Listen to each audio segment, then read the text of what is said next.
Encounters with Spirit Messengers. Part 3. The Rolling Cloud. When we are working in collaboration with God's creation and begin to receive His blessings and acknowledgement, it is a big error to try to use shortcuts to increase them, believing this new improvement is going to give us the results we want. This new strategy is always ego-driven, and following it can ruin the whole work we want to accomplish. The reason for this is that we cannot force our Heavenly Father to do this or that on our behalf. Everything that we received from Him are gifts from His mercy. Due to His love for us and in recognition of our good intentions, He always reminds us through His messengers of what is the right path and the right timing that we need to follow at all times to continue our loving collaboration with Him. In this story, our group of applied and practical spiritual ecology received a scary weather warning while cruising in a boat in a lake. This is the story of that encounter. A strange journey in the water.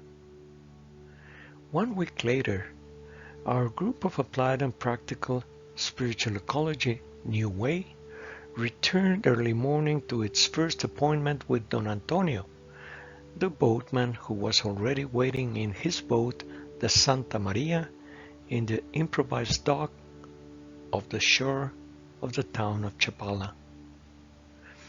Partly due to our thin budget and considering that this journey in the water was not going to be lengthy enough, we had decided to pass away the town of Mezcala, located just in front of the island of the same name.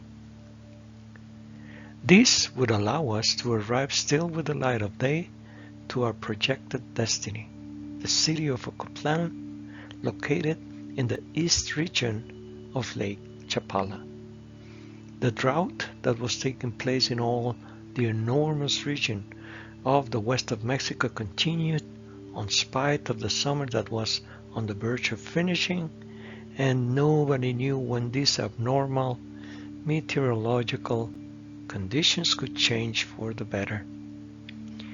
With a good ration of water, hats, and lots of sunblocker lotion to endure the intense heat and the ardent rays of the sun that surely would reflect with intensity in the water surface of the sacred lake, we initiated early morning one more journey of our route that should take us to walk or travel through its enormous circumference. The Rolling Cloud. After more than 1 hour of traveling on the Santa Maria, when we already saw at the distance the silhouette of the island of Mezcala, we began to feel a refreshing breeze, and soon we were under the shade of several clouds that were crowding around at a distance, more or less in direction of the island.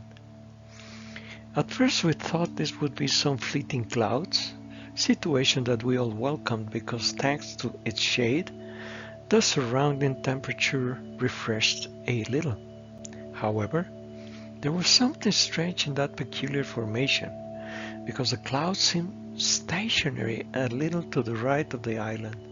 In addition, it gave us also the impression that they grew constantly. "Hey, Don Antonio, did you saw that?" I asked.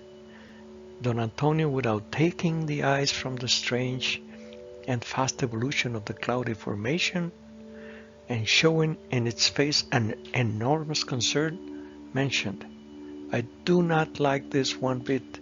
We must return, and the sooner the better. This is no providential rain. This is a tribunada. Nobody leaves this alive. We're going back right now."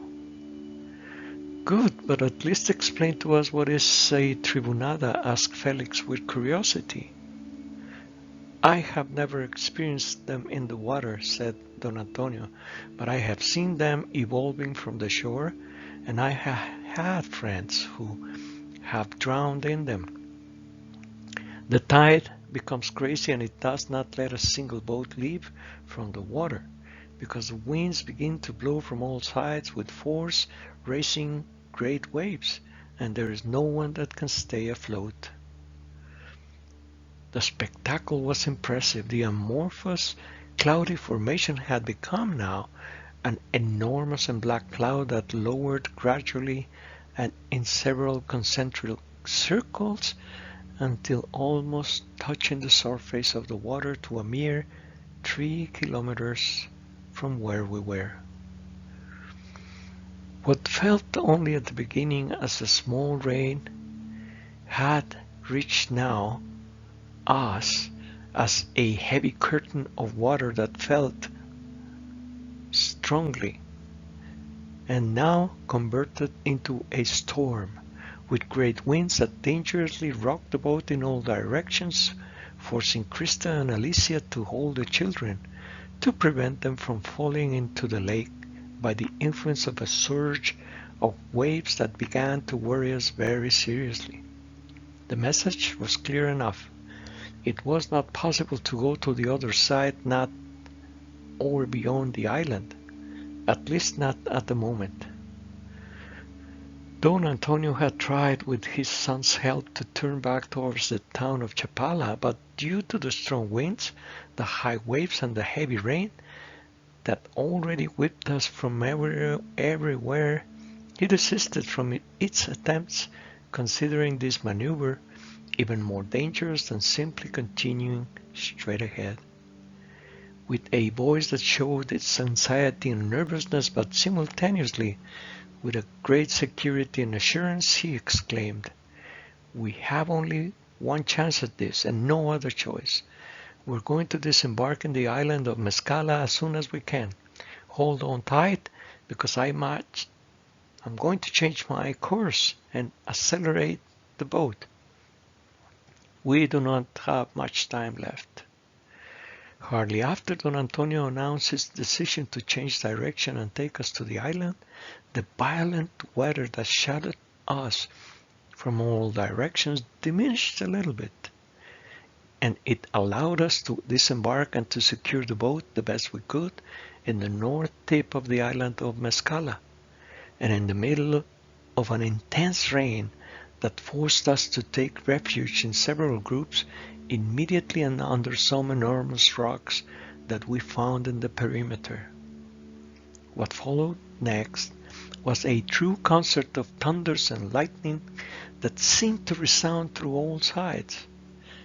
As I listened, I was getting the strange impression that the sky was transmitting us a message that we needed to decipher if we wanted to finish in good standing a day that we merely had begun and that would have to take us still farther away. I couldn't help noticing on the speed also upon which the climatic conditions were changing again. It was as if all the clouds were being aspired by a giant vacuum cleaner, because in just a few minutes we started to feel an intense heat again, and the rays of an ardent sun returned to fall now heavily on our heads in a blue sky with no clouds. Given the new and amusing turn of events, all our group New Way met in the shore of the island again to regroup forces and to decide the immediate course of action, since the weather had returned to normalcy. I considered that the moment was appropriate to ask, "What did you guys think of the thunderclaps?" Before the silence that I received as an answer, I hurried to clarify. What I mean is that to me it gave the impression that the sacred lake was saying something to us a few moments ago when we were underneath the stones, the big rocks, don't you think? "Those were the guardians," added Krista. Felix and Rosanna nodded in agreement, and according to the custom, when Krista started to speak, we all listened with attention. They were giving us a hard time with this weather warning, Krista continued, because we had decided to pass the island away without visiting a very important power center of the lake. We acted like tourists, she added, and not one bit thankful and respectful of their sacred places and of the needed rituals that we have to perform in our pilgrimage. Remember that we have been walking in search of those who have the spiritual power to heal the sacred lake, and we're not in a tourist ride. Then, is this a gateway? Is this a portal? I asked.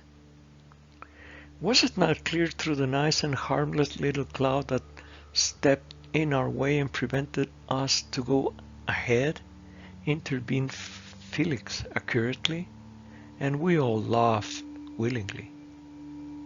Here, said Krista, our guardians of great power who are not going to let us pass if we don't have a gesture towards them, presenting humbly our respects to them. What we just lived this last hour was simply a demonstration of their power.